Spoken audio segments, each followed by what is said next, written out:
গেছিলাম হলো ডুলকশি নামে একটা গ্রামে, বাটিপাড়া ইউনিয়নে।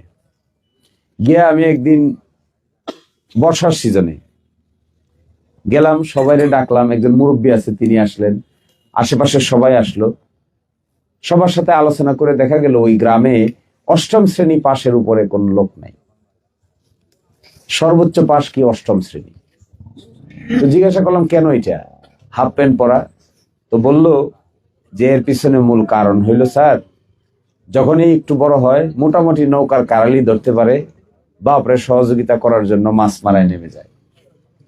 মাছ মারায় যখন নেমে যায় তখন আস্তে আস্তে আস্তে লেখাপড়া সাঙ্গে উঠে, বাপ মনে করে ছেলে আমার সহযোগিতা করতেছে, এই হলো আসল লোক, আসল ছেলে। এই যে নৌকায় চালানোতে লাগছে, জাল তো আর নিজে বাইতে পারে না, কিন্তু ওই সময়টাতে বাপরে শুধু সাহায্য করে নৌকাটার কারালি ধরে রাখে।